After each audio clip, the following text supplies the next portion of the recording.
Welcome back to Echo. This is Route 65 and is a short prequel that takes place before the events of Echo.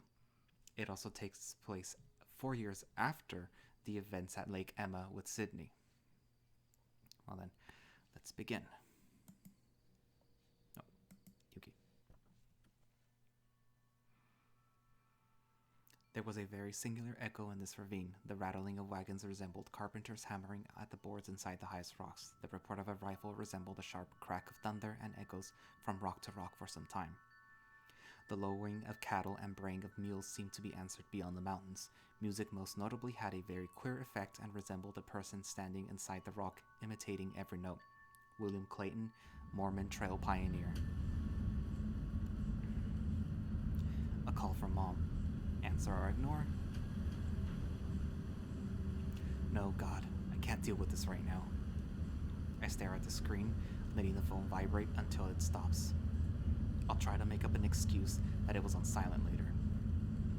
I had been a cringing, flustered mess since this morning. School and my geometry test had kept me only slightly distracted. With the call as a reminder, I feel a welling sensation around my eyes and my vision blurs. I suck in my cheeks before exuding a shaky exhale. Nothing will ever be the same anymore. My parents won't see me as normal anymore. All because I was daft enough to try to rub one out on the computer before the bus came this morning. I thought they were at work. Mom is usually out by 5 and Dad by 6, but they took the day off on account of it being their anniversary. So not only did they catch me pants down, prick in hand, but also found out I was gay in one fell swoop of my headphones caused lack of spatial awareness. I heard Mom scream. I was so startled I jumped, my headphones coming unplugged from the laptop, blasting Fox Stallion porn on full blast. Just when my dad came running in, I remember Mom turned and went to her room, locked the door, and I didn't see her again before I left. Dad, meanwhile, was sort of laughing nervously before I took off to my bus stop, but I could tell from his face that this was beyond awkward for him. I couldn't bring myself to words. I just pulled up my shorts and ran to my bus stop. All throughout the day, the thought of coming home and having to face the shame was like being dunked in ice water. Each mile we travel closer to Echo increases that feeling of inevitable awkwardness. I try to go over excuses in my head. I could maybe attempt to convince them that it was straight porn. Both of the guys in the video had pretty visible beard scruffs though. I rub my eyes, and the thought of trying to figure out what all my folks saw on the screen makes me want to retch.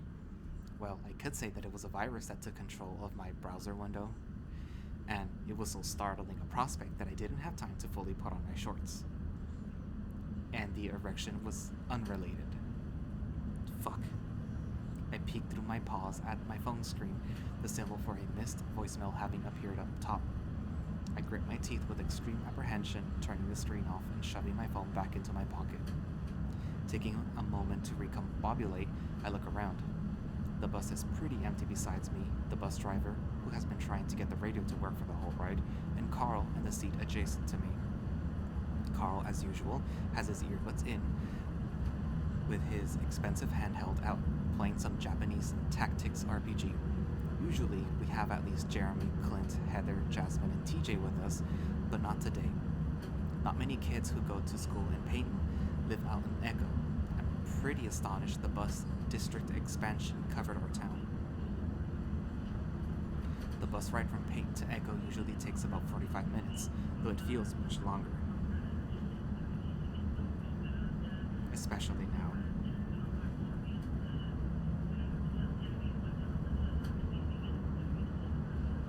Ugh.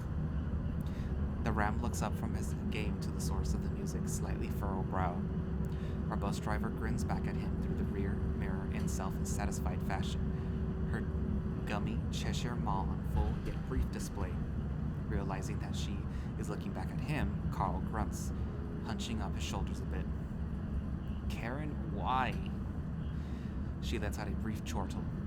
Well, seeing as I only have you two along with me today, I thought I'd put on some tunes, make your collar a little blue.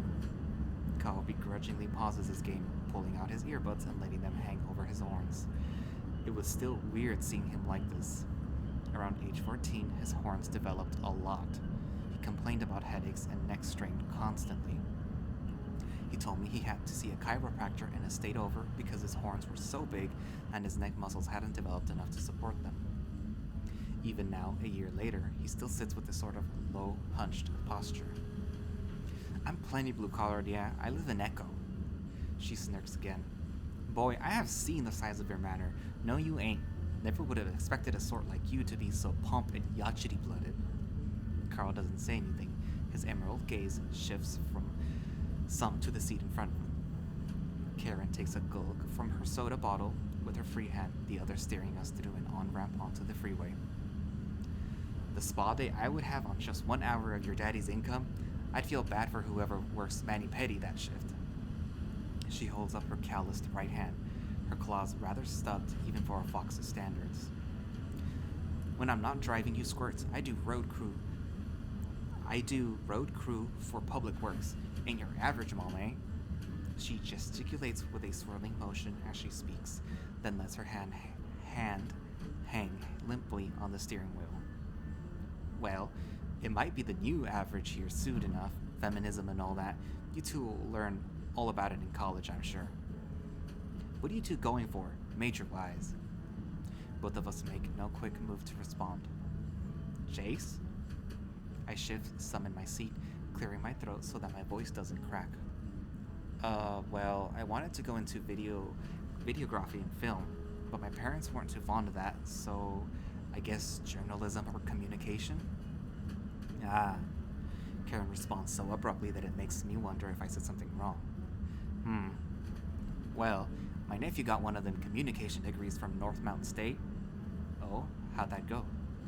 Ended up being $60,000 piece of paper that earns him $13.25 an hour for fixing old farts like this computer out at some big box establishment.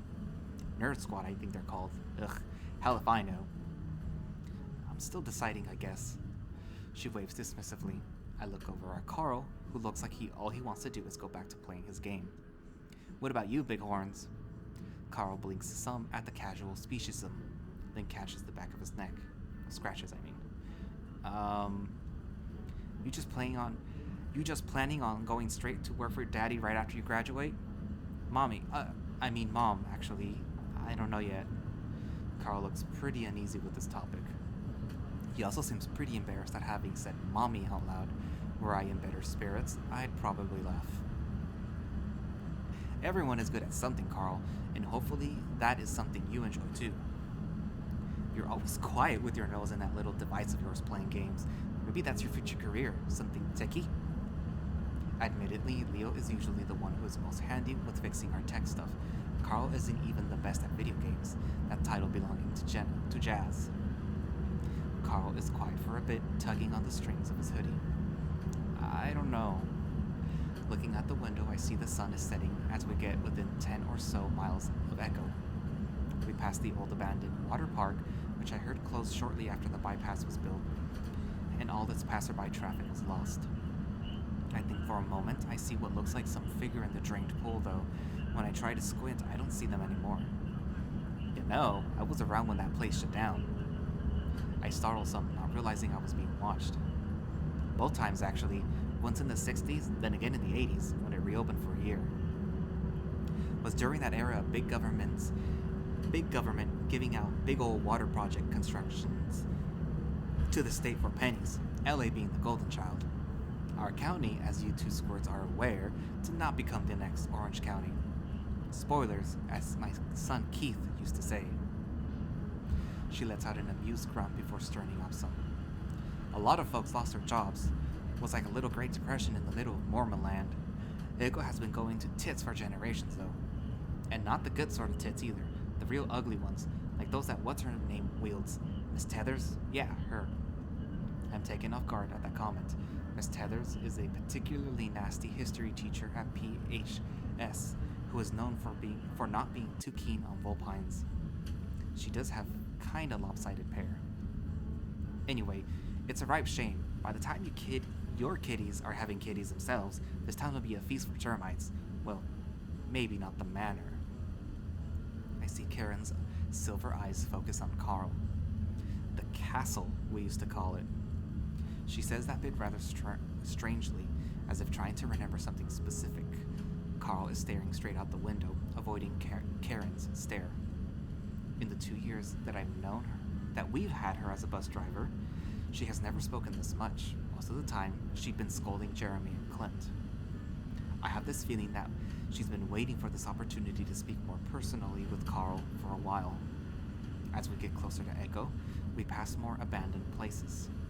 Some are adorned with faded art stylings from the bygone modern era, while others are but rotting wood from the Mormon settlement days. In my current situation, as these familiar architectural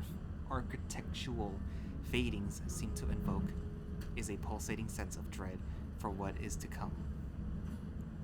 Carl, your family has been here for over a century. The way I see it, the least they could do is reinvest in what they capitalized on in the first place. Can you just change the radio station? Carl's horns are pressed up against the window, his tone low, but his voice loud. Oh yeah? What do you want to set it to? Anything but this. Carl looks down at his handheld, fidgeting with something in the character screen, but without the focus to actually keep playing. Fine. What do you want to listen to, Chase? Let's put some pop. I don't know. Nothing gets me jacked like some generic pop music. 98.1 FM should have. That's a radio station here. What did you say? You want this but louder? No. Chase, kill me. End my life.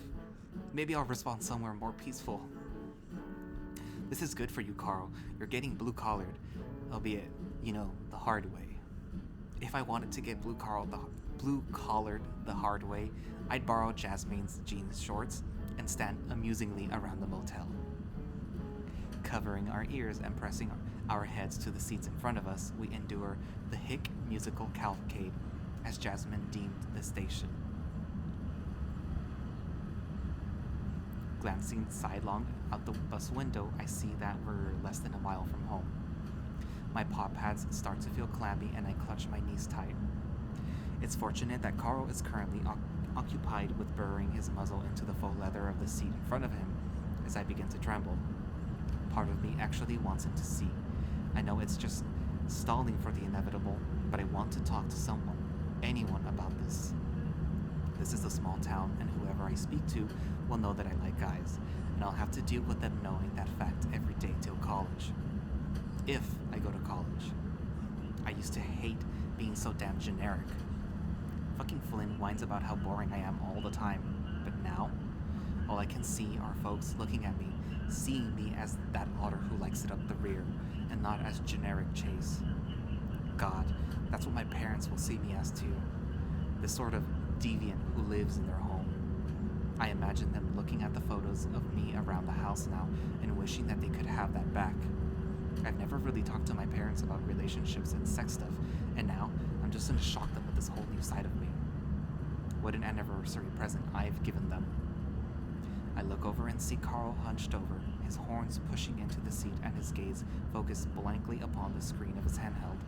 Upon closer inspection, the screen is completely black, the device no longer on. It seems that he's not in the best of states either. I swallow, debating disturbing him. Carl might be my best friend, but we don't really have deep talks, especially since the lake incident. Maybe I could text someone. I slide my phone out of my pocket, staring at the blank screen much like Carl is now. I realize when I get home, my parents are probably going to demand to see my phone and messages, so I'll have to remember to delete them. I try to imagine how each one of my friends would react, but this is honestly foreign ground, only alluded to in traded insults and jokes. Flynn, especially, the lizard drops the word faggot in every other sentence as of late, though I think he just chooses it for maximum edginess. Jasmine, on the other hand, might be the most supportive with this sort of thing. However, she wasn't at school today. I eavesdropped Flynn mentioning something about issues with her parents and Jeremy to Leo, but I couldn't make out the specifics. I don't even know how Leo would react to any of this. He makes jokes about poofy stuff all the time, but I can tell that there's some unease there. That leaves TJ. Carl described him once as the moral, gooey center of our sandwich of a group of friends. That being said, I'm not sure how much I can actually tell him. He's just barely crossing the puberty threshold right now. Plus, the Christianity factor. I uncover one of my ears long enough to pull out my phone, my heart skipping a beat at the new voicemail notification. I quickly swipe over to my contacts. I'm going to talk with Flynn, because that should be fun. I frown to myself as my thumbpad hovers over Flynn's contact image on the messenger app. I got Gorgonzola at the mini market at Peyton. Well, that's some timing. I honestly have no idea what this message means. Instinctively, I try to respond with something jabby. I'm sorry, Flynn. I'm sure they have a cream for that. After hitting send, I'm not too sure that was the right move. Flynn rarely responds whenever I text him, and that probably didn't boost my odds. Looking out the bus window, I can see that we're approaching Carl's stop. It's a type of salad, you musky fuck. Oh, I thought it was cheese. Whatever. Why are you texting me about salad? As the bus turns onto the neighborhood road, I scoot over some, speaking up to get Carl's attention. So, I'm gonna get off with you here, okay? Carl just continues staring at its blank screen for a few seconds before blinking and looking back at me. Are you sure? That might be pretty messy, and Carl and Karen watching might give me performance anxiety. I stare. Carl stares deadpan at me. I rest my forehead into my paw and groan, though I end up snickering a bit. The bus comes to a stop. Carl, this is where you get off. Chase wants to get off too. The bus. You have a note from your folks? Shit. I look back at Carl and he gives me a look of understanding. He unslings his backpack from his shoulder, rifling through it. Carl looks up at me briefly, mouthing one word. Stall.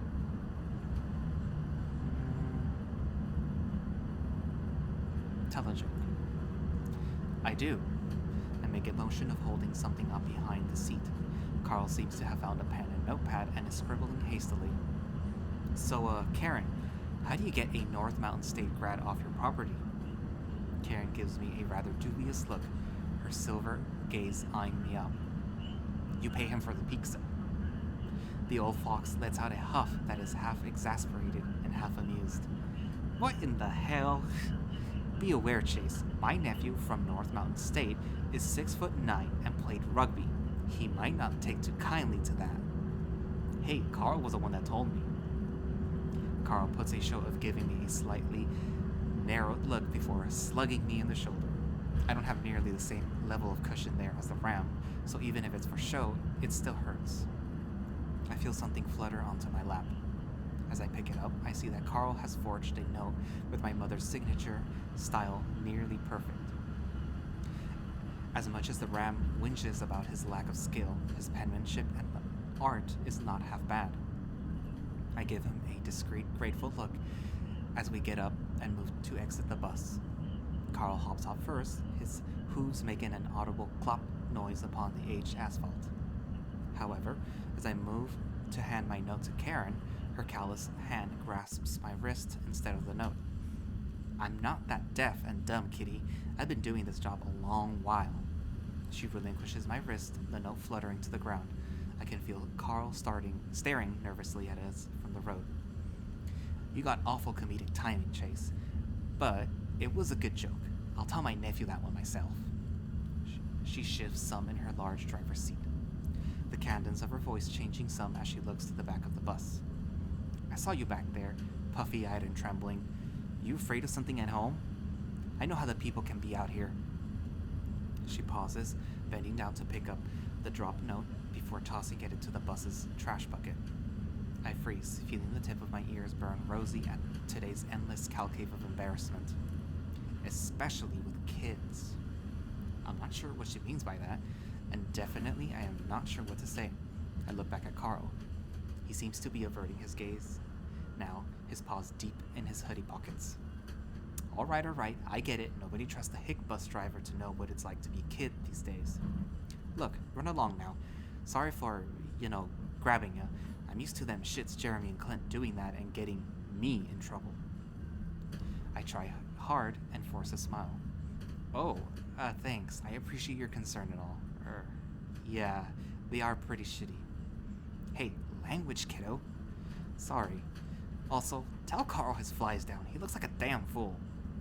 I see Carl stiffen, quickly reaching down and fumbling with the zipper, his neon orange Super Wolf boxers visible through his fly.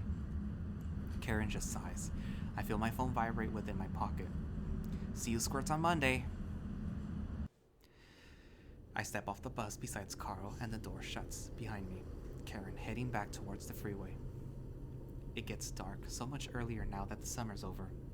Echo isn't exactly a major township, the area deemed a census-designated place, so we don't get streetlights.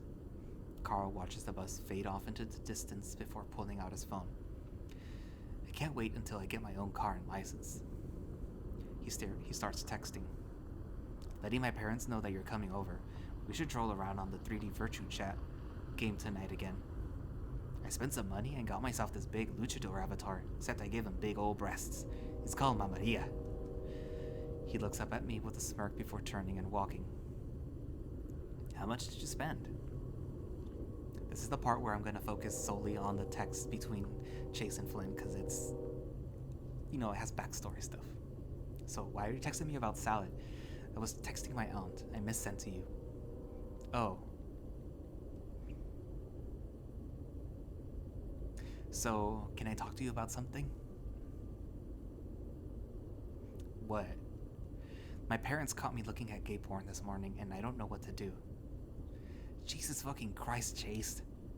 I haven't told anyone else yet, and I don't know what to do. What in fucking hell made you pick me to drop this shit on? Has someone told you something? God, I don't know, and no one has told me anything. How did your parents take it? I don't know. Kinda badly, I think. I didn't stick around. Had to catch the bus. I just don't want to go home right now.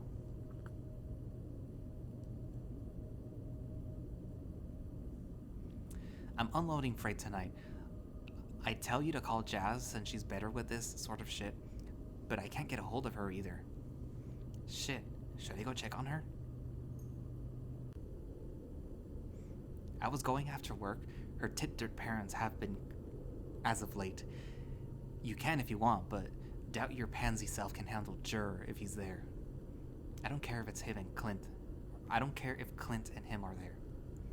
Look, I don't know if I'm supposed to tell you this, but Leo is going to this party thing tonight. You should go too. Or not. I don't care. A party? Not an echo, right? What is it for? The election?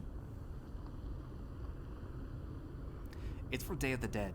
That's today. A bunch of jocks and townie types are gonna be there. Route 65 at Parsons Manufacturing. Leo didn't mention it when I saw him. Are you going? I just said I'll be working when I get off. I'm heading to Jasmine's. Fucking dunce, school paper boy. I was just curious, fuck you. Are you listening?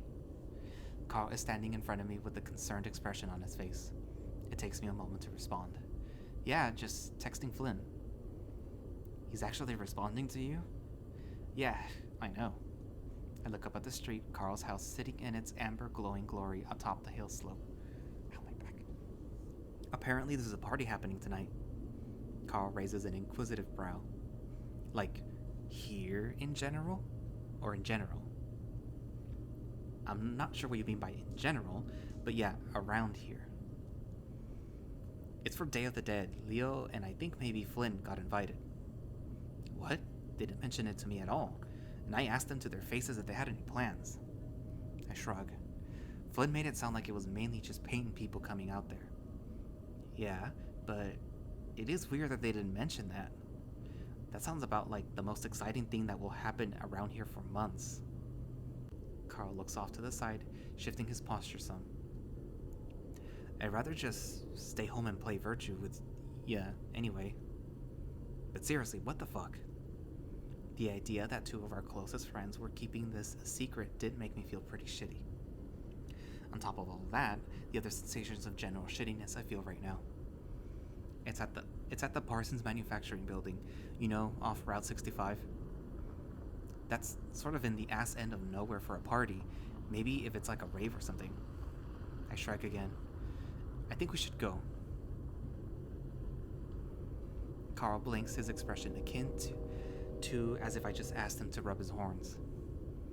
Dude. He lets out a little huff, rubbing the back of his head. First of all, we weren't invited. Second, it's the middle of nowhere. Third, isn't the Day of the Dead for like... He pulls his paw away from the beanie long enough to swirl it around in gesticulation as he tries to phrase it this right. Latin folk, my blood's as apple pie as it gets, dude. Alright, first, Leo is there, so I don't see him not getting a sin. Though it was weird that he didn't invite us in the first place. Second, we live in the middle of nowhere. Anything local happening is technically in the middle of nowhere, which still doesn't make it any more safe. Third, well, I don't know. I assume nothing too culturally sensitive is taking place in an abandoned factory, which won't save us from sticking out like a sore thumb.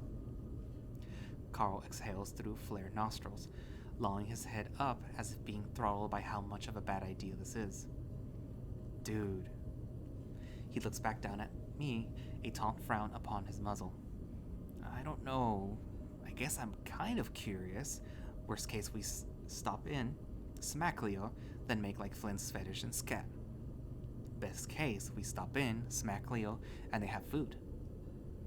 I'd rip your tail off for a cheese quesadilla right now. Don't do that. My phone buzzes in my grip. You're welcome.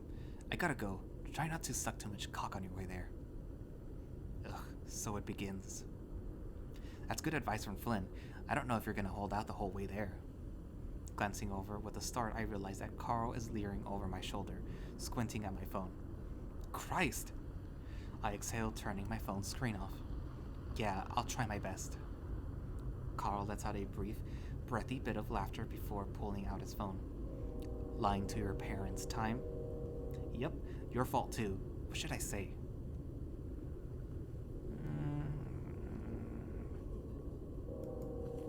Carl texted something into his phone before moving along the opposite direction we were walking before. I'm honestly surprised he accepted. His social anxiety is pretty bad at school. Maybe it's just that kind of a night. I follow suit and walk alongside Carl. Can't wait till I get my license and car. I mentioned that already, yeah? Route 65 is like 3 miles away. You can get your fetlocks toned and ready for the dance floor, though. I see Carl's posture stiffen some at the prospect, his bright green eyes looking to the asphalt beneath us. You don't actually think there's going to be dancing, is there? Like the movies and shit? I shrug, something I'd been doing a lot this night. Growing up in a town with less than 60 people has made what seems like a conventional teenage experience on TV seem utterly foreign to. The closest our group of friends has had to such were birthday parties where just the 6 of us and our folks. Leo's dad let us drink a can of beer once. I always imagined high school parties were just like a bunch of kids sitting on couches and smoking weed. But this is Echo, so meth. Do you think Leo would go to a party where everyone smoked meth? I didn't think Leo would go to a party and not tell us. I pause, dipping my paws into my pockets. I wonder if Leo thinks we're not cool. Carl actually turns to look at me, then quickly averts his gaze to the ground. Dude, I think that after all the shit that we've been through, that wouldn't matter. This serious statement from him takes me off guard, and I feel instantly guilty for broaching that topic. I nod solemnly, another long pause drifting between us. Yeah. Carl tells me more about 3D Virtue Chat and some girls he met on there as we walk. Girls being stated with quotation fingers each time. I had tried talking with guys online myself, though like Carl, never with my real identity. I remember I was feeling lonely 2 months ago and posted a personal male-for-male ad on the Pay and List website. 18-year-old otter here looking for friend/mentor was the tagline. I included a cropped and photoshopped picture of myself at the Peyton Rec Center pool, my face blurred. Since I went through puberty a couple years ago, I was pretty sure I could pass for 18 if my face was hidden. I was wrong. My post was taken down and I got a few emails from administrators asking all sorts of questions. It really hasn't been my best past few months. Eventually we reached the Parsons Building, an establishment that closed many of a lifetimes ago from the looks of it. About 10 or so cars and motorcycles are parked alongside the building, and neon blue lights emanate from the inside. The thumping of bass is palpable even out here on the road. I look over to Carl. All his lackadaisy demeanor on the way here has been replaced by tight-lipped tension. To be honest, I'm feeling pretty similar. I don't see anyone outside. Everyone must be inside. We just gotta go in and look for Leo's big red ass. Or, his face. Any idea what we should say when we see him? Hi, Leo, is a good start. Okay, sounds good. Cool. Neither of us move. God, dude, what if it's a rave? Do people actually still have raves? I don't know, but I'm getting really bad vampire cult vibes from all this. Let's check around the back first, right? Boo. Oh, what the fuck? Carl practically leaves, swatting at the air around him as he gets some distance. Language! Oh geez, sorry Carl. I didn't know I'd scare you that badly. Carl stares, wide-eyed at the sheeted visage before his eyes go to a lull. Ugh, hey TJ. I legitimately thought you were about to start bleeding there, Carl. Real species, dude. What are you doing here, Tej? And why are you dressed like a ghost? My mom dropped me off about 2 minutes ago. I can't believe you guys walked here. Mom would have given you a ride if you asked. Not that I'm against you guys getting exercise or anything. I think Carl winces slightly. As for the costume, my mom and I put together this at the last minute.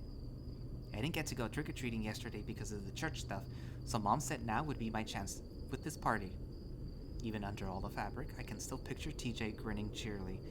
It is such a contrast to the past few hours with Carl. A contrast to this whole day, actually. That's very considerate of your mother, TJ, but never mind. How did you get invited to this but not us? TJ tilts his ghostly head curiously. My mom just told me she heard about this fun get-together here and said it would be a good way to treat myself after volunteering yesterday. I didn't really think I needed one. There was a pause. Oh gosh, I never crashed a party before. Should we just go home? Carl and I exchange a look. Flynn told me that Leo would be here tonight, actually. Huh? He didn't mention anything of that nature to me. I'm sure he just forgot, though. Carl steps off the roadway and onto the smooth concrete of the entranceway, trying to get a stealthy look inside from afar. If you say so, man. I mean, it's okay to have a +1, right? But there are 3 of us. You see Leo in there, Carl? Carl is silent for a long moment. I see Jack. Who? Carl looks back to me. Jack shit, you might know him. I furrow my brow at Carl. TJ physically covers his ears with his enshrouded paws. I hear the lynx mutter a faint stop. Is it weird that we've been out here this whole time and no one's come outside? Like, I'd assume people would want to come out for air, to smoke and make out. They might be doing that inside. What? TJ's eyes bulge. What kind of party is this? TJ brings his paws together, wringing them as he looks at us expectantly. We don't know, TJ. I kinda hope that you would. The sort that Leo and TJ go to without inviting, or even telling us about, apparently. Bitterness still hangs in Carl's tone as he rocks nervously upon his hooves. I'm honestly still upset about it myself too. This is the sort of thing I'd like us all to do together, our first real party as a group. I don't feel nearly as confident without him with us. By the way TJ and Carl are acting, I think it's the same for them too. I suppose Leo just has that effect on people. Another call from Mom. Oh God. How in the hell am I even getting bars out here? Fuck this. I hit ignore and walk past Carl towards the blinding silent light of the broken entryway. Dude, wait! Chase! I step inside and I'm instantly greeted with the musty smell of dozens of years of structural decay. The scent of dust, drywall, and stray fiberglass insulating mixes with the more modern aromas of alcohol, perfume, and scented candles. Looking around, there are actually quite a few lit candles laying around, their flames contrasting with the gel-colored, matted halogen lighting. Whoever set this up must be a theater tech kid. With all the candles, I actually agree with Carl's notion that this is a bit vampire culty feeling. The music certainly isn't helping. I had expected something a lot more, I don't know. Leo calls it oomp music, the stuff with trumpets and accordions we get at the Spanish stations. Still no sign of anyone. This is actually getting kind of spooky. Hey, wait up, Chase! TJ and Carl come bounding in behind me. The acoustics in here are nuts. Why is it empty? I don't know, I don't hear anyone yet. That's weird. Well, let's split up, gang, and search for clues. TJ and I both look over at Carl, who seems to have a flat expression on his face. I'm joking. I'm literally fine with us holding tails chain style at this point. I'm okay with just walking normally. With that, TJ steps up, following in tow. We walk around the corner through a cobwebbed hallway into the main manufacturing floor. Here, we finally see some people. This is certainly no rave. I count only about 15 or so people at the far end of the room, and a few more in the rooms behind them. Most seem to be surrounding a metal keg, though a group of about 6 girls look to be gathered around what looks like a yearbook. I only recognize 1 or 2 of them, and even then, only vaguely. I think I see Heather over there by the barrel thing. TJ points a sheeted paw towards a feline girl by the keg. Heather seems to have a blue solo cup in hand and is laughing at one of the guys around her.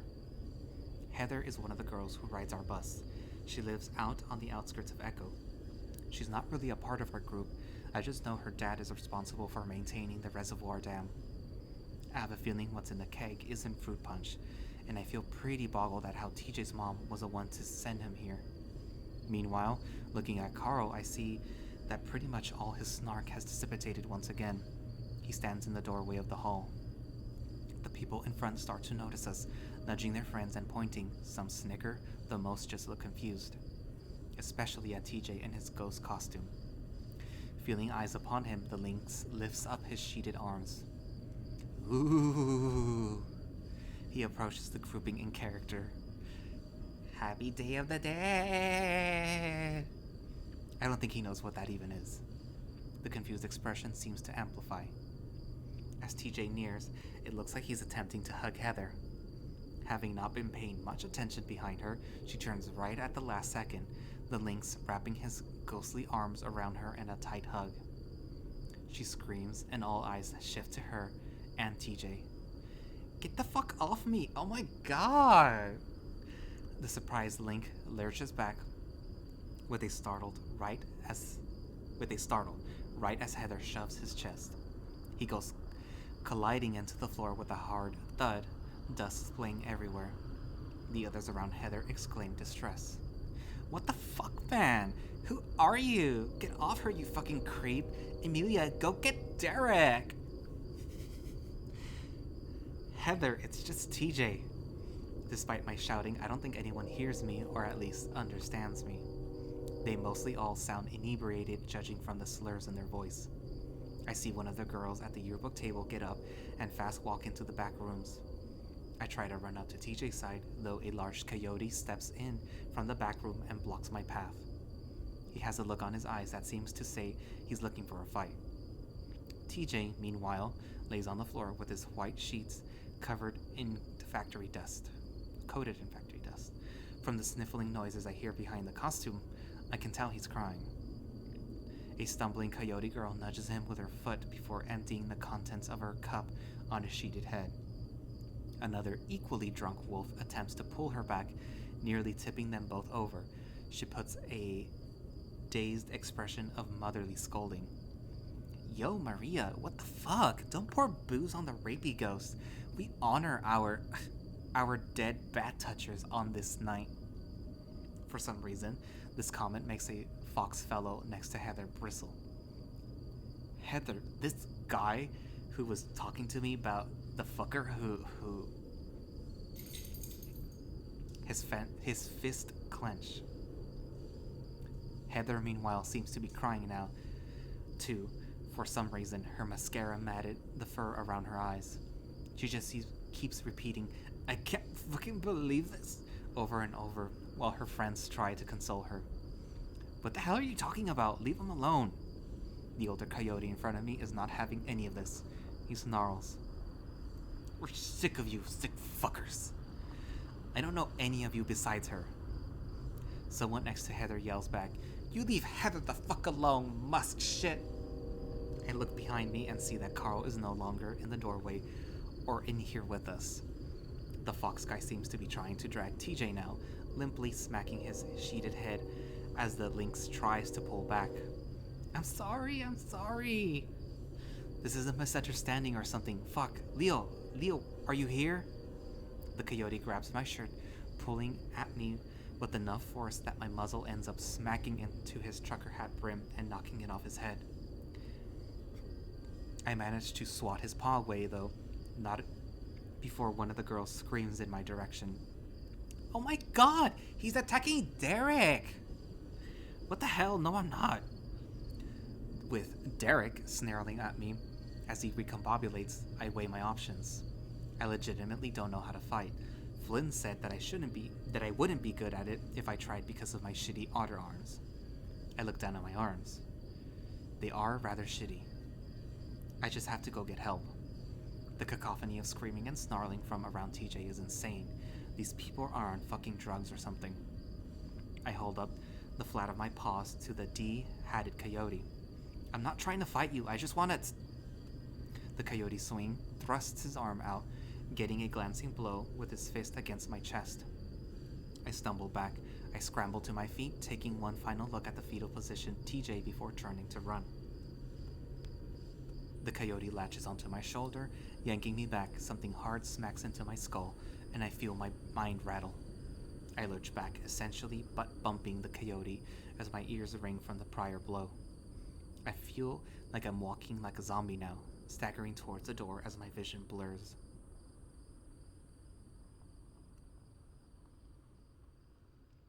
Is this what being knocked out feels like? I clench my fists and keep up my pace, trying to blink the blurriness away. Eventually, I reach the entrance. "Carl? Leo?" As I reach the outside, my knees lock and I drop to the concrete. The impact rattles my bones as I catch myself with my wrists, just barely managing to avoid falling directly on my muzzle. I take a deep breath. I'm still conscious. At least half conscious. I continue crawling, trying to ignore the throbbing pain. "Carl!" Shouting now, my voice sounds foreign to me. Shrill, childlike, pathetic, and increasingly hoarse. "Leo?" My voice shouldn't be this croaky. I've barely talked today. I'm in the middle of the road now. Where's Carl? I should get out of here before a car comes. I pull myself along the asphalt, feeling my skin scrape beneath my fur. I want to stand, but I probably just fall again. And so I keep crawling, rolling into what seems like some sort of detention basin. I stare up at the sky, fighting the sudden fatigue and gritting my teeth through the pain. At first, I think it's blood that got into my eyes, but upon rubbing them, I realize that this isn't the case. The sky is different, like someone slapped one of those colored gel matte filters over it. What the hell? I rub my eyes again, attempting to focus. I can't stay here. TJ is in deep shit. Those idiots, those assholes. Sucking in sharp breath through my teeth, I rise to stand, praying my knees don't lock up again. Find Carl. Find Leo. I stumble out of the detention basin, feeling packed soil beneath my feet. A dirt road. Looking behind me, I realized I must have crawled further than I thought. Parsons looks over a mile away. That can't be right. I see a van ahead. It looks rusted and old, but there's a light on inside. I step stiff-legged down the road a ways, reaching the bend where the vehicle sits. The same redness that the sky is tinted with pulsates from the interior. I try to speak, but no words come from my throat. It's like a dream. I want to do the rational thing and announce myself, but I can't. I move closer, peering into the dusty back window. Inside the window is another window, and in that window is a little red dot in the corner, flashing on and off. In the window within the window, there is a writhing, flashes of fur contorted and undulating in constant, restless motion. Something is trying to hold it in place. I hear a clap and a cry. The clapping continues, louder now, rhythmic yet singular applause. "Is this what you want?" says the voice that cried. I stare, slowly finding the will to speak. "No, I need to help my friends." "Do you know where they are?" The voice shifts some, more urgent. "We heard gunfire coming from the town. It's real bad." "Gunfire? I didn't hear anything. Please, help me find my friends." "We can't find them all. We need to go. They're lost." "No, they're not. I'll keep looking myself." "You're just going in circles." I feel tears well within my eyes, a lump in my throat containing a choked sob. "Please." The van's back door opens. I'm standing too close and it pushes me onto my back. The red light is gone now, replaced by darkness, shifting shadows within. I see them now, tarantulas, their 8 legs fuzz with white and rust-colored stripes. They're on me with haste, 2 of them, one on each of my arms. They bite so hard, so quickly, I can't yell. They pull and tug at me, another pair at my legs.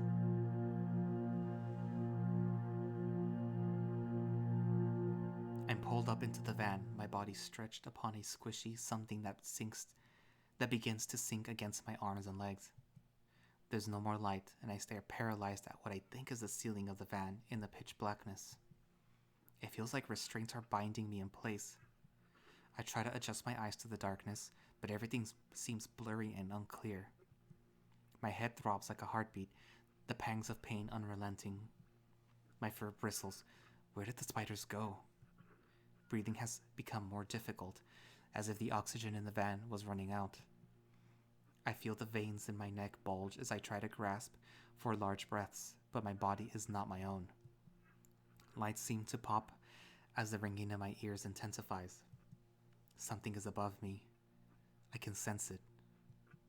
There is a garbled muttering coming forth from it, as if spoken through a poorly tuned AM radio. It sounds like me. "Have you ever killed anyone?"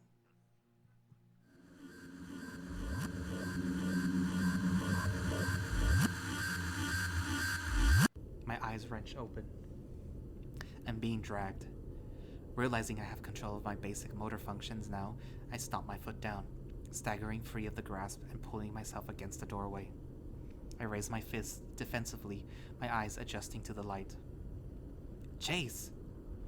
The red wolf stares gobfounded at me. "Puta madre, Otter." I lower my paws, trying to get a sense of where I am. That same musty smell means that I'm probably back at Parsons, in front of what looks like an old first aid center of some kind. To think that workplace accidents at this sort of place were so common, they needed one of these. Meanwhile, Leo seems to be gawking at me, his eyes intense, searching. I look down and notice that his knuckle fur is matted with dried blood. I swallow, clearing my throat. The hoarseness is gone, but the pain everywhere else sure isn't. "Hey, Leo." Out of all the questions I have, one pushes its way to the forefront. "Is TJ okay?" The wolf continues to stare at me as if I were some sort of alien. "Yeah, now he is." I see his nostrils flare, disbelief and anger in his eyes. "His mom's on the way here to pick him up. Heather is down there fucking doing a mix of apologizing and puking. I just left him for a minute to check back on you. He folds his arms around his chest, leaning against the windowed wall beside me. There's a brief silence, and I feel his gaze swivel back down to me, as intense as before. How did this happen? Why were you two here? His accent is thick now, Leo trying to speak faster than he can process the words in his head. Part of the question has me concerned, though. Just you two? Where's Carl? He was with me before that dick with the trucker hat hit me. I see Leo's jowls rear back in silent snarl. He looks down the hallway. He starts to shout at someone named Emilia, though I quickly realize he's speaking Spanish. A feminine voice down the hall retorts, also in Spanish. Leo looks ahead and grunts, closing his eyes for a moment. Then, rather suddenly, they reopen, the big wolf turning to me. Wait, you said Carl was here? I nod, then regret it because my head feels like a mashed apple. I haven't seen him since lunch. You told him you weren't doing anything today, but Flynn told us otherwise. Leo doesn't actually look surprised at the reveal, though visible guilt hangs heavy upon his usual confident face. He doesn't immediately respond, instead staring at my battered self in silence. My phone vibrates, though. When I check my pocket, it isn't there. There's a palpable, sheepish moment where my ears flick towards the source, Leo.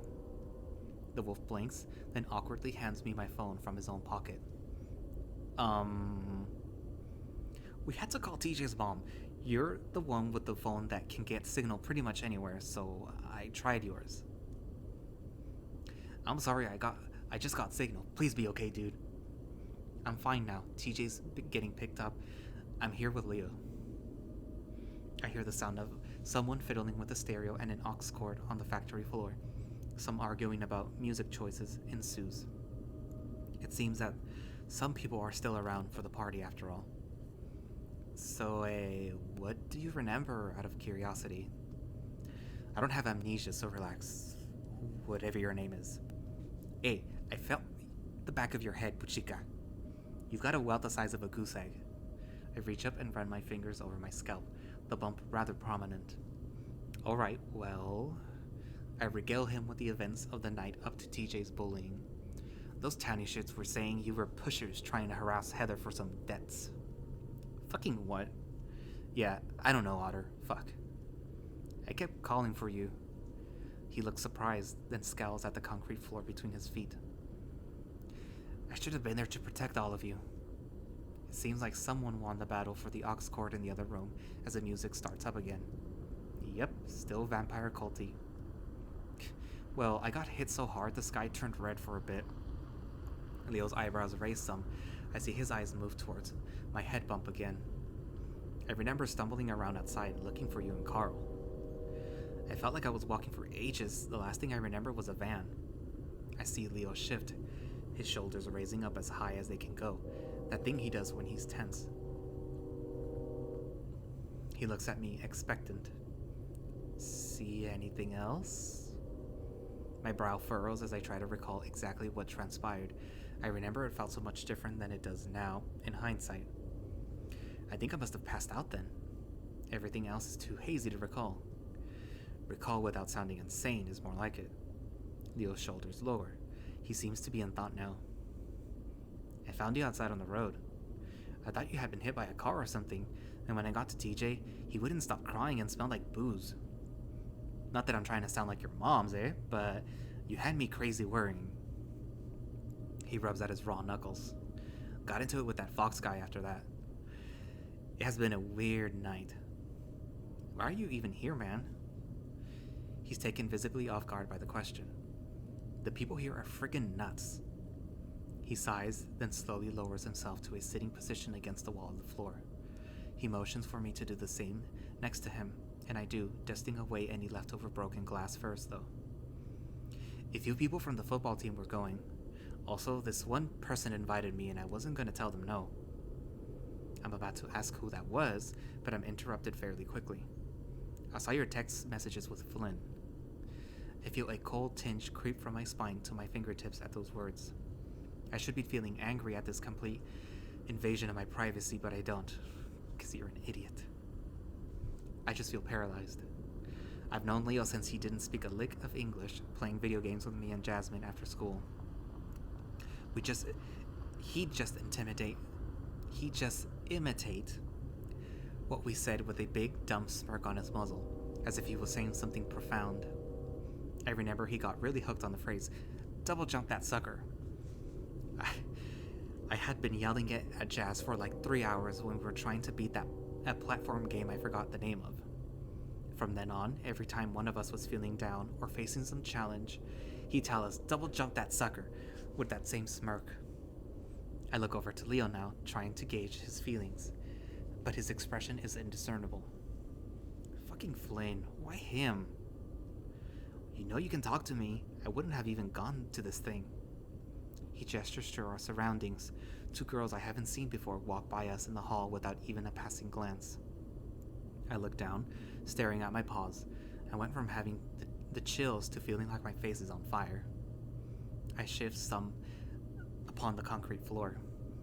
I try waiting for the girls nearby to be completely out of earshot, though they stop in the hall and start showing each other something on their phones. Leo follows my gaze, letting out a quiet huff. "Come with me." He rises up to his feet, pulling me up by the wrist. Not having much of a choice as I'm tugged like a rag doll, I comply. Winding our way through the remnants of the partygoers, I fail to recognize anyone. 1 or 2 say hi to Leo as we pass, though most outright ignore me. I'm incredibly self-aware of how plain I look in the contrast to the ripped plaid, donning, pierced face, and spiked hair crowd. The t-shirt and cargo shorts look must not really be in at the moment. We stop finally in front of one of the back exits. There doesn't seem to be any food, booze, or drugs in this part of the factory, so we're alone. Once again, Leo turns his expectant gaze upon me, his brow knit. However, by now, my nerves have evened out slightly, and I decide to counter the earlier question. Why do you care so much that I told Flynn and not you? You didn't tell me about all this. So, you're queer now, eh? I get that. Just, fuck. You can do so much better than Flynn. What the hell? I'm not trying to court him. I just needed somebody to talk to, okay? He's not gay. He is. What? He screws boys. Lots of them. I thought you knew. I don't speak to Flynn as much as we did when we were younger, especially since what happened at the lake. He usually goes off and does his own thing as of late, extra moody-like. Leo would tease that he's going through an emo phase. Meanwhile, Carl says it's just Asperger's with French fries. I guess I haven't really talked to him personally enough to see past that. Have you? Have I what? Screwed voice. My eyes bulge in such a sharp reaction that even Leo holds up the flat of his paws defensively. Shit, alright. You really are new to this, huh? You could say that, yeah. My parents didn't know until this morning. Or, I guess, last morning now. I saw. That's real rough, yeah. I cross my arms over my chest, letting my chin low down as I stare at the dusty concrete floor. I'm gonna try to see if Tej is still out in front and get a ride home with him. I'll leave you be with your friends.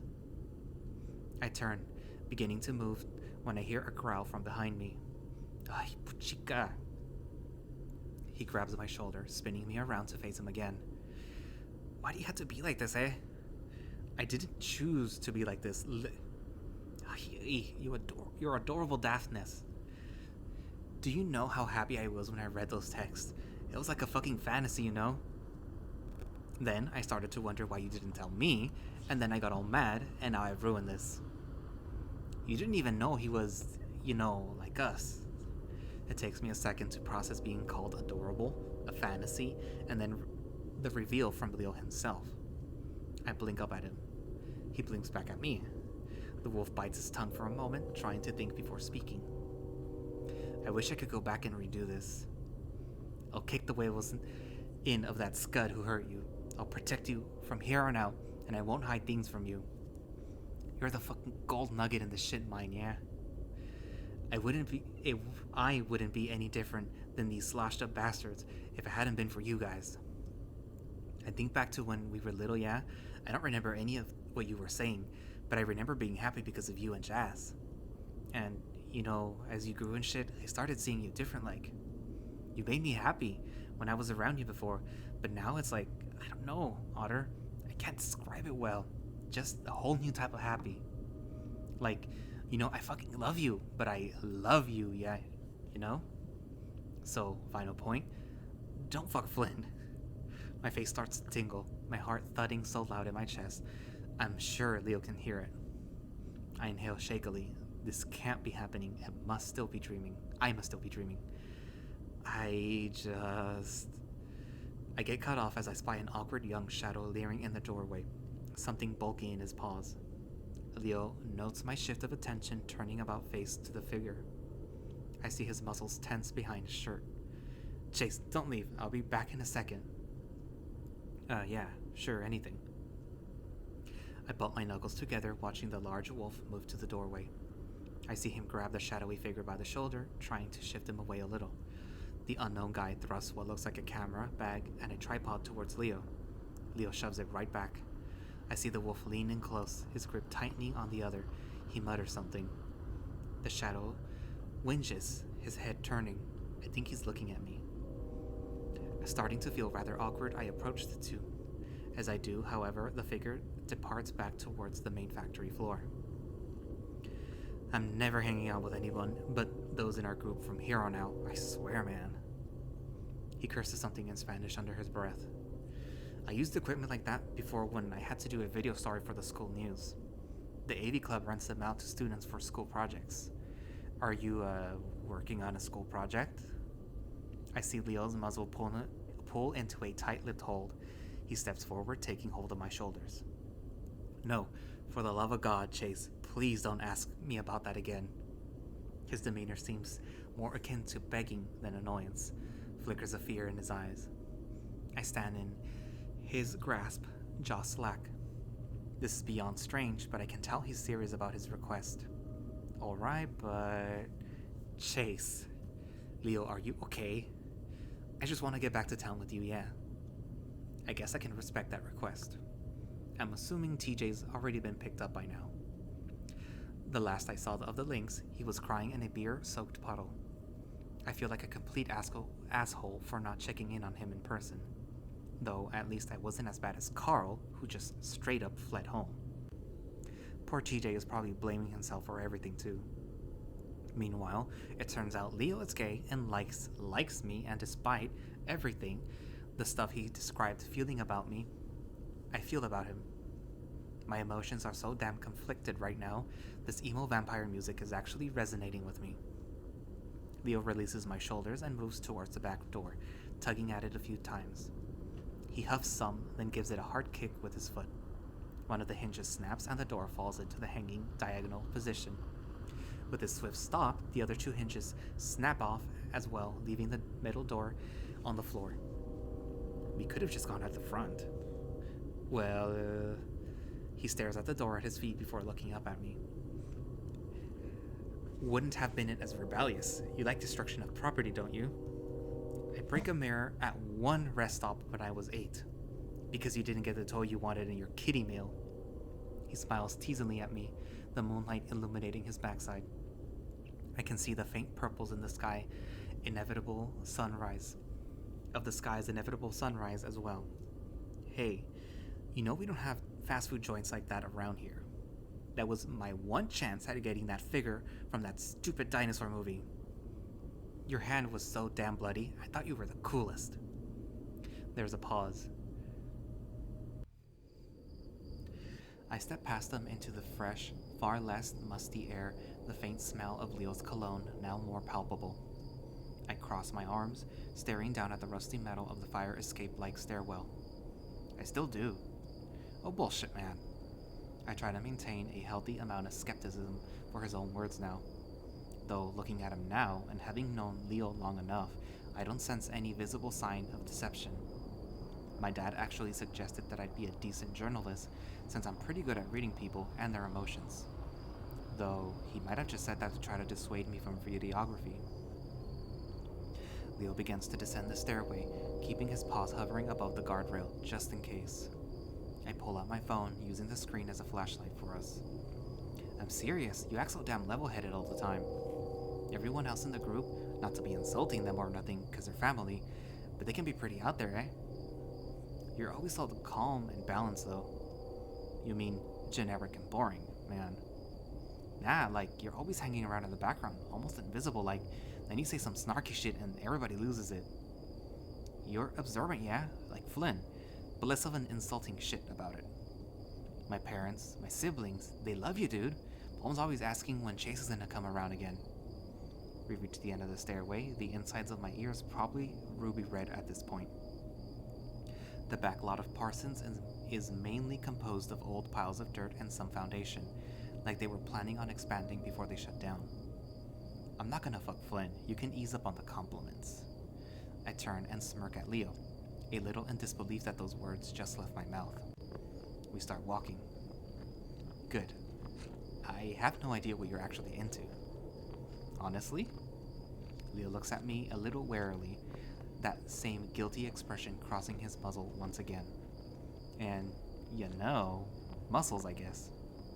I see Leo's eyes lighten up, his maw pulling into a fangy grin. It's actually pretty frightening of a visage in the middle of the night, were it anyone but Leo. Predators, man. You should come to more of my games if you want to see those. The internet exists too. Yeah, and how'd that work out for you earlier? I feel that pang of remembrance and the ensuing feeling of shame all over again. This whole night did exactly what I wanted it after all, distract me from my problem. I feel Leo's eyes on me, his face softening. He places his paw on my back. You missed a lot from the season. You weren't even at the homecoming. The tickets were like $30. I was saving up for that multiplayer driving sim game with Carl. We eventually played it for like 3 hours and never touched it again. We won by only a few points, and I got 2 touchdowns. If you were there, I would have pointed to the stands where you were and everything, embarrassed the shit out of you, eh?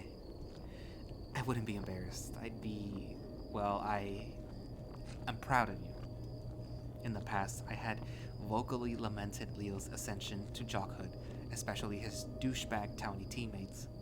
Bah. Now it's Leo's turn to be dubious. He clicks his tongue against the roof of his mouth, shaking his head. You and Carl just think I'm a different person now, that I play varsity. Carl and I would poke fun at him about it, and I think our jokes genuinely upset him. I never really properly apologized about all that. In reality, I just didn't like the fact that he spent most of his after-school time at practice. I miss him. You're not. You're always just been a block-headed ball slinger. That hasn't changed. Leo lets out a deep chortle. You gonna join the cheerleading squad now for me, Otter? I ain't flexible enough for that. You think I can do a high kick?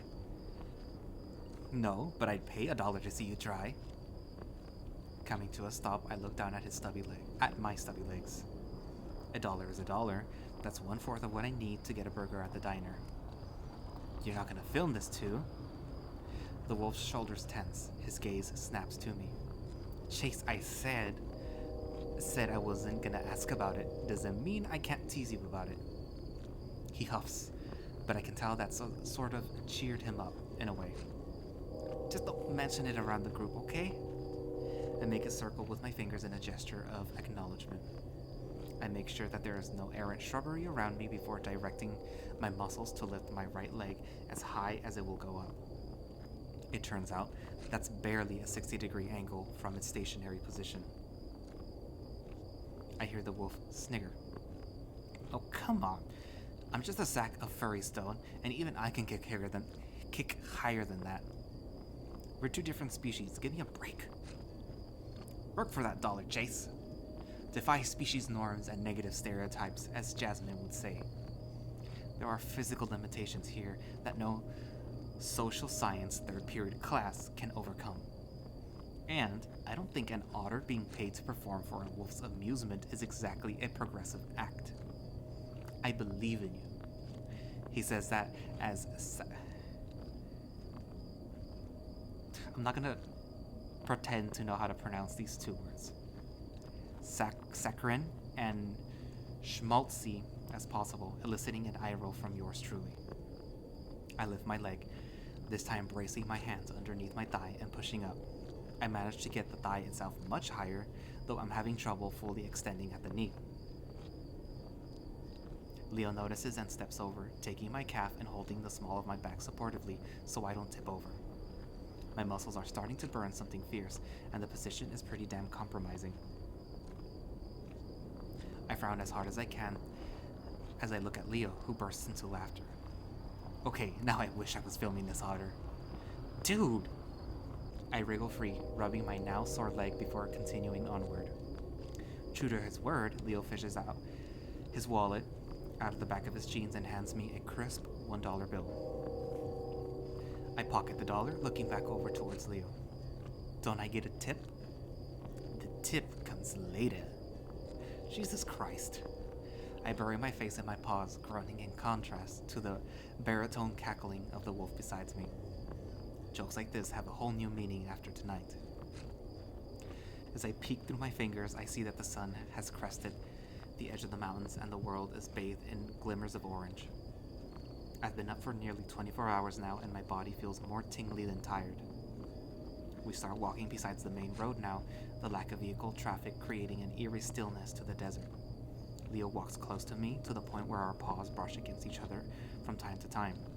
So, that party. One of Leo's large ears flicks in my direction before he turns, canting his head curiously. Yeah? That wasn't very Day of the Dead, was it? He shakes his head. No, it wasn't. I think some of those deadbeats thought that it had to do something with the movie.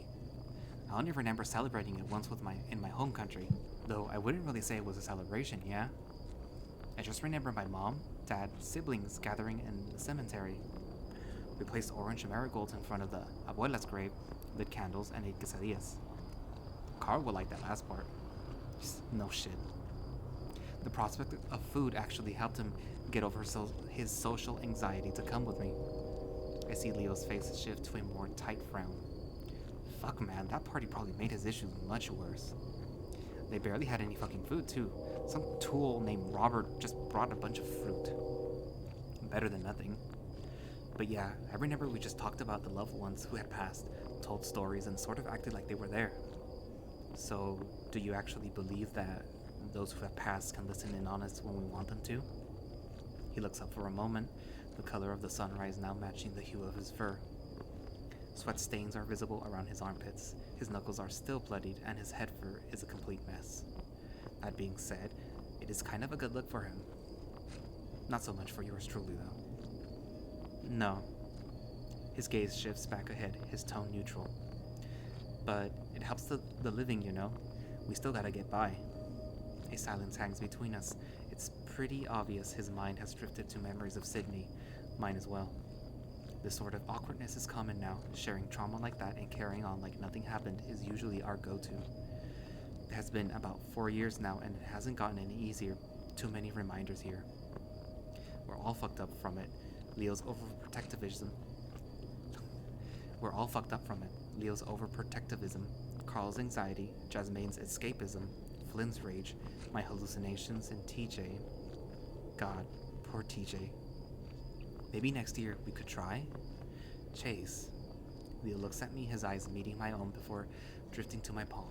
Slowly, he reaches over, taking grasp with mine in his. I just want to move on to cherish what I got, yeah? I can hear the word forget upon the tip of his tongue, but he can't bring himself to say it out loud.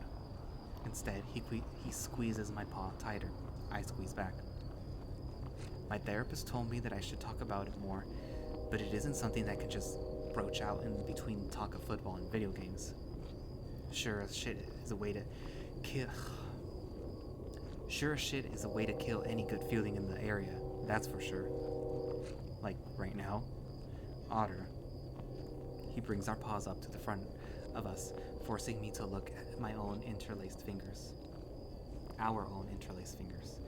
Seeing the size difference, the red fur gripping my own is enough to make my neck feel hot and my heart thud heavy. Look at what we're doing right now. We can shoot the sad shit about how tragic everything in Echo is, or we can go against the grain and be happy. I say, let's be fucking happy. Leo smiles down at me, letting our paws fall back to our sides.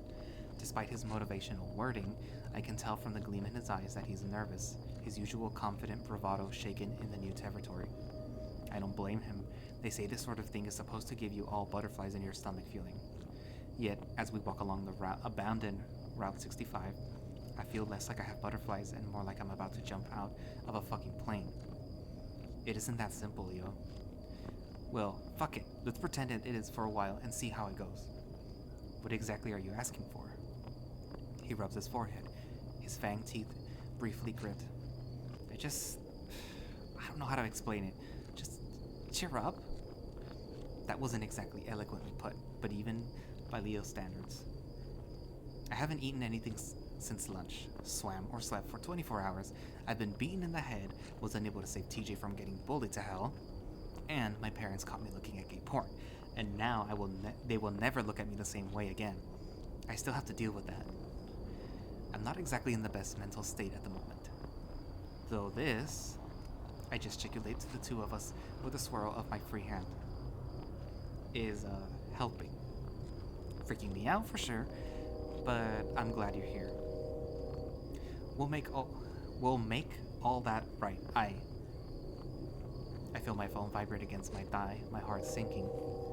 I realize quickly, though, that this is just a text message and not another call from my parents.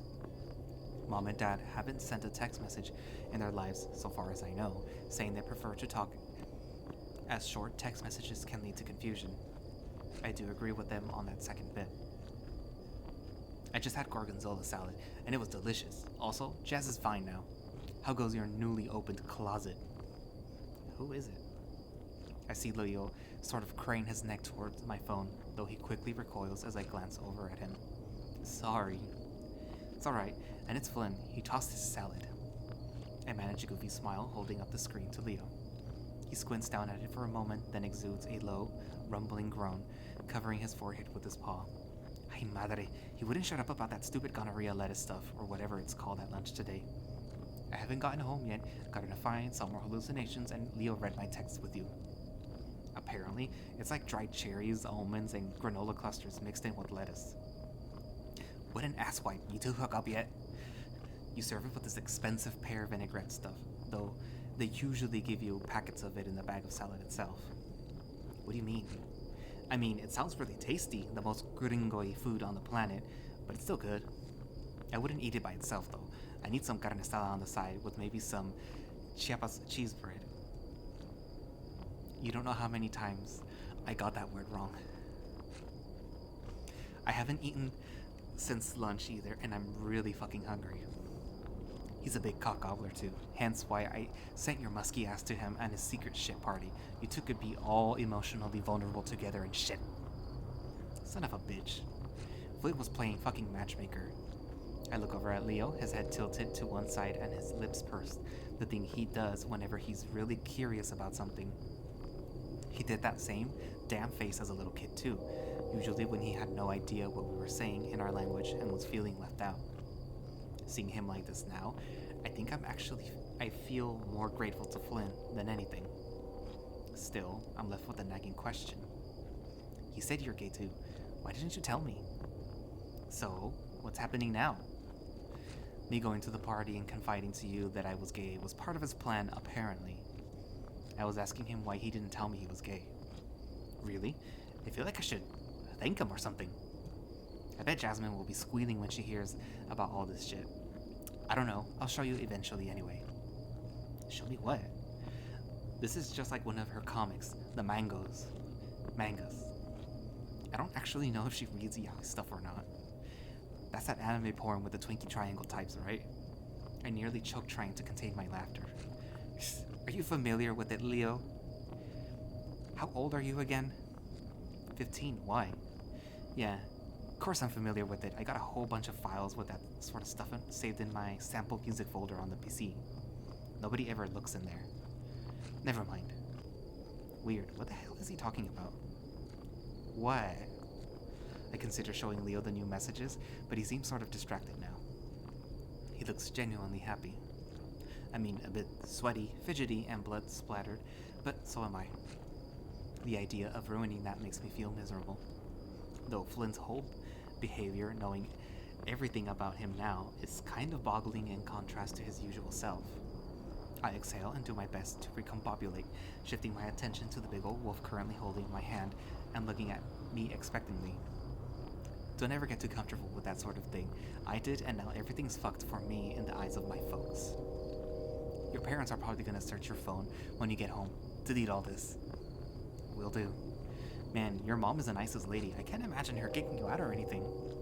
I'm not worried about that. God, getting kicked out almost sounds preferable to having to face them every day with them having seen me like that. Imagine if your parents found your Yari folder and how they'd see you from then on. Well, they shouldn't be going through my shit in the first place. Don't triple dot me, just do it, dumbass. Ugh. I slide my phone back into my pocket. That's enough Flynn for now, I guess. I think Mama already knew about me being gay, though. What? She kept asking me if I liked Jasmine. Yeah? It was annoying me, and I just up and said that she wasn't my type. Mama kept prodding me. Why, Leonardo? She's the smart one, and she cared for you in your times of need on countless occasions. I try to restrain a snicker at Leo's impression of his mother, the accented, high-pitched Candace, rather right on the nose. Leo hears my suppressed titters, looks down at me with a faint scowl before hip-bumping me. I nearly go careening off the side of the bike lane into the sagebrush-filled side basin, but he yanks me back up by my paw he's holding. I try to imagine Leo and Jasmine together. It makes sense, I guess, but it is weird to think about. Puberty in general has made things so much different. She went on asking what exactly my type was. I think I was frustrated or something at that time, like about a bad practice session. I said, not girls. My eyes widened, picturing the confrontation in my mind. Jeez, what happened next? I regretted saying it. Mama could plainly see it enough on my mug, yeah?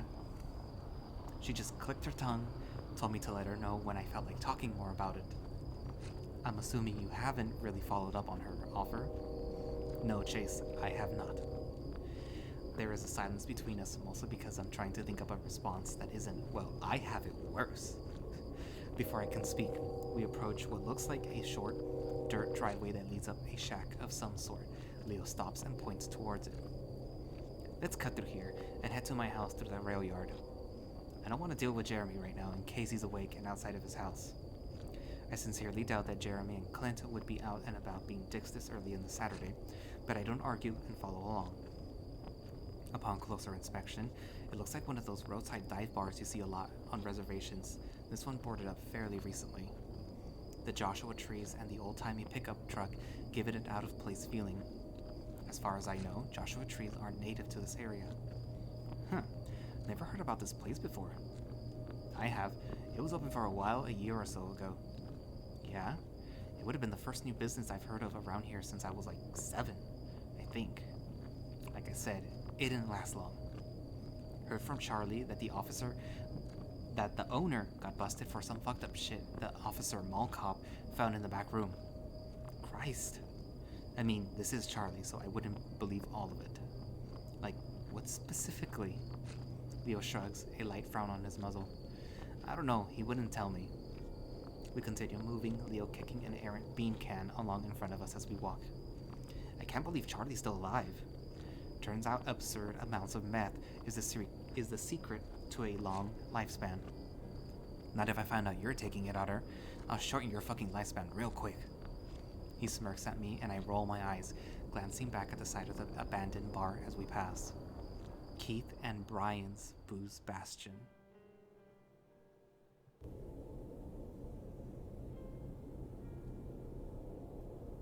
The sun is now high enough in the sky that I occasionally have to shield my eyes from it as we head due east. Flynn never responded to my text, which is honestly alright with me at the moment. Right now, I'm trying to balance upon one of the rails of the train tracks while Leo does the same on the other side. It is made a bit more difficult by the fact that we're still holding hands, each teeter from him yanking me along as well, and vice versa. Despite being, as he put it, a lump of stones covered in fur, he has a lot more poise than yours truly. I think my tail might be a bit too thick for balance and agility, it being more suited for aquatic usage. That just reminds me how much I could use a swim right now, or at least a bath. I feel like a dusty skeever, and I must be smelling musky as hell at this point. I'm a mess, and I'm a mess in front of Leo, who just keeps looking better and better the brighter it gets. I'm worried that he's going to take one look at me any moment now and realize he's made a mistake. Hey. I glance over tentatively, increasingly conscious of how clammy my paw pads are in Leo's grasp. I know we kind of glossed over it earlier, but how do you think the others are actually going to respond to all this? I nearly fall off the rail, catching myself with one foot on the ground. Technically it's cheating, but it isn't really a competition. What do you mean all this? He clicks his tongue against the roof of his mouth, just like his mom does. I still don't know exactly what that means. Stupido. My gaze falls and I feel my shoulders slump. Leo looks over, his expression turning apologetic, and I can feel his thumb rub the side of my paw. God, I'm sorry. I know we're both tired as dirt. Honestly though, if I was in bed right now, I wouldn't be able to sleep leaving it all like this. So I guess I just gotta come out and say it all plain like for you, Otter. You're my boyfriend now, right? I blink at hearing the words out loud, though when the moment comes, I don't even hesitate. You're my boyfriend, Leo. His pace on the track slows, then eventually stops outright. He turns, facing me. We stand in the midst of the abandoned passenger carriers, the plants around us mostly dead or dormant for the autumn. I can't help but have this feeling that we clash with the surroundings, alive and new in something dead and decaying. I'm reminded of a word I studied for a Southwestern literature elective I took, the quaz. It comes to me as if recited on a recorder in my brain, the short paragraph which I labored to memorize the night before my presentation. Quaz, a noun, both singular and plural, referring to anything strange, incongruous, or peculiar. At its heart is the unknown, the mysterious. It rhymes with Oz. To be a traveler, it's often the highest quastium. For me, everything, whether object, person, or event, when seen clearly in the depths of its existence, in its quiddity, is quaz. And every road, every alley, the all to your parlor, the course of a creek, the track of a comet, all are a route to quaz for any traveler. Any querist willing to question, to go in quest, to ask the cosmic question of the medieval church drama. Quam quaeritus, whom do you seek, O pilgrim? William Least Heat Moon. Let's be happy, yeah? Moisture wells within his russet eyes, and I recall the last time I saw Leo cry. It was after what happened at the lake. It was our first day back to school, and we gathered all our group together, and he gathered. He started out fine, managing simple English and explaining how he promised he was going to protect us all from now on. And then he just kept saying, "I'm sorry," over and over again. Jasmine was the first to step up and hug him, then Carl, then TJ, then me, and finally Flynn. We held each other outside the road and sobbed. Flynn kept yelling something and seemed more incensed than mourning, but I wasn't listening to his words. Leo bawled until he was hiccuping, wrought with himself. We all did. Eventually, a passerby called one of our parents, and we were picked up one by one. The funeral had happened the week before, and our parents thought we were ready to reintegrate, that things were better. It never felt like things got better. But Leo was always there, keeping his promise. Now, my eyes brim with tears. I think I might be in part due to our lack of sleep, but I can't hold back. We stare at each other, Leo laughing and wiping his eyes with his palms. You always suck in your cheeks when you're trying not to cry. He reaches up, ruffling my head fur as he does so commonly. I sniff, trying to manage a challenging look. Leo looks blurry in my vision. I let go of his paw, taking him by the front of his shirt and pulling him down to my height. I shut my eyes tight and kiss him, my arms trembling as I do so. Large arms envelop me, his grasp first on my waist, but then upon my face as he holds onto my tear-matted cheeks. I realize I have no idea what I'm doing with regard to kissing, and I feel like a fool mushing my face against his, but Leo doesn't laugh. The kiss is over rather quickly, but I embrace him as soon as our muzzles part. I feel his head rub into mine, a neediness to his demeanor with which I share. We continue to stand each on our own rail, keeping equilibrium of balance at the center. This makes the hug sort of awkward in structure. It actually reminds me a lot of church pamphlets TJ had that describe the proper way to hug someone of the opposite sex. Backs hunched forward, arms around the upper torso, pelvises at least a foot apart from one another. At least we were all good in the eyes of the Lord, so far. It feels like several minutes pass, Leo occasionally squeezing me tighter or rubbing his paws across my back. I do the same. The position starts to feel a bit sore, especially with my recent battering, and I pull back. Leo seems to have been caught unawares, waving his arms as he tries to find his balance again. He stumbles and falls off, his rump hitting the sandy gravel beside the track. Oh shit, Leo, are you okay, man? I hop down, though in my haste my foot catches and I topple over onto the big wolf's chest, adding injury to injury. Leo just chuckles, rewrapping his arms around my midsection. We meet eye to eye. Clumsy otter. I sigh with relief and kiss him again, briefly, as I'm aware I haven't brushed my teeth in 24 hours as well. He strokes his fingers through my head, careful to avoid the bump on the back of my head before releasing me. I stand, offering a paw to him. He takes it, though just for show, really. He seems to have no problem standing up on his own now. So, before I was rudely interrupted, I asked you how you thought the others would take us, now that we're a couple. We start walking again, this time with Leo leading. He seems to take fancy with an old, rusted crane, the wolf bounding up the steps ladder and clambering over to it like he's 10 again. So, I think that Jasmine will probably dig it. Flynn will taunt us relentlessly, but harmlessly. TJ will probably be confused, but ultimately happy for us, and Carl will probably be bewildered as all hell and awkward about it. Leo reaches the top of the crane steps. He peeks over the metal to beckon me up. Really? In my head, I imagine when I tell Carl that I'm queer and stuff, he'll just say, "That's gay," then continue playing his handheld without caring. Nah, he cares, I think. Also, I don't want tetanus, so I'm good down here. He nods, making his way back down, his chipper gait an utterly foreign sight as he beams at me. He's slap happy hyper. What about your parents? Oh Jesus. One day they catch me with gay porn, the next I have a big-ass Hispanic wolf boyfriend. I don't know, man. I want to tell mine about you. They'll be happy for me, I guarantee it, yeah? My eyes drift down to my pocket, the weight of my phone still resting against my thigh. I still have a voicemail from yesterday that they sent me. I haven't listened to it. I see some of his excitement demeanor diminish to his usual more concerned expression. Leo heads over beside me and we continue walking. Chase, whatever they say, you still got me. He approaches me and stops, his fingertips tapping his hip as he thinks of what to say.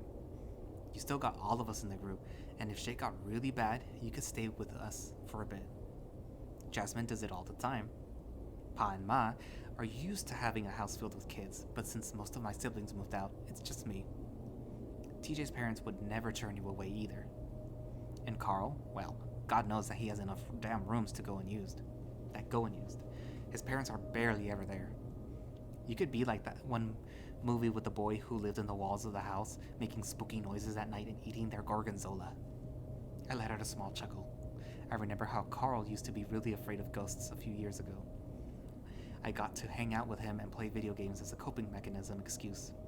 Still, now that I have my phone in hand, I still have the same twisting dread within my gut. It's like everything is changing and my head is spinning. My folks will never see me the same again. They won't, because you're almost a fucking adult, Chase. The curtness of Leo's tone has me look up from my phone and back at him. Esta yuca. People grow up. You have, and really handsomely, I gotta say, yeah? I look off to the side. The flattery is making my neck warm and my cheeks flush. Despite everything, I still can't believe it's Leo that is saying all this to me. The thing is, your parents are gonna love you no matter what. They're good like that, I know it. I bet my neck. He grasps his throat, looking down at me with bloodshot eyes and a smile. Other shit piles around here are the ones I'm gonna have to worry about, because no way am I hiding that I have Chase Otter as my boyfriend. And trust me, he raises up his large fist in front of me, showing the crimson which still stains his knuckle fur. They try anything or harass you for it, I'll make sure they know the consequences. I shift my focus from Leo's fist to his wild gaze.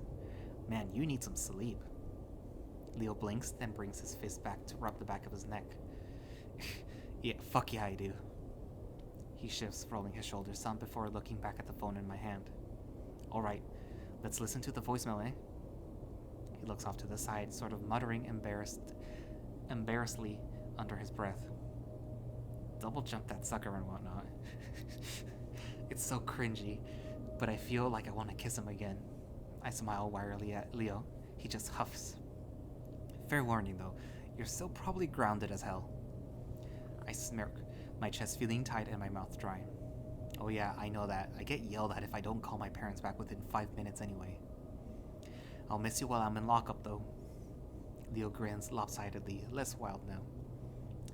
I'll see if I can arrange a conjugal visit or something. I take a deep breath, navigating to the voicemail inbox section. Ready? I can see Leo's family home in the distance now, some smoke rising up from the backyard. They must be grilling something. Ready. I press play.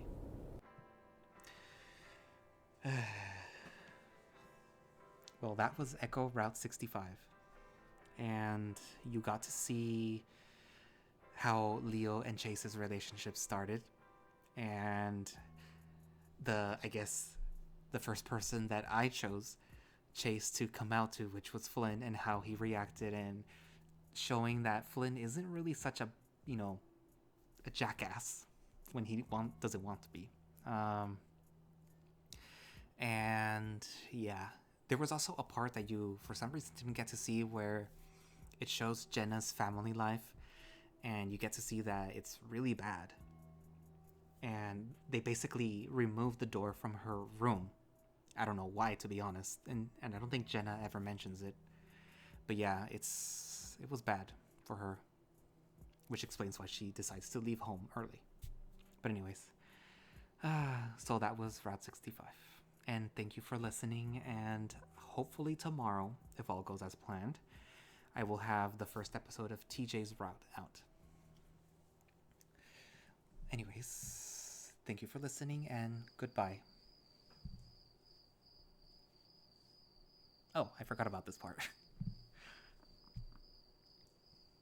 He's making sure to clear his messenger history so that his parents don't see who, that he's talking about this.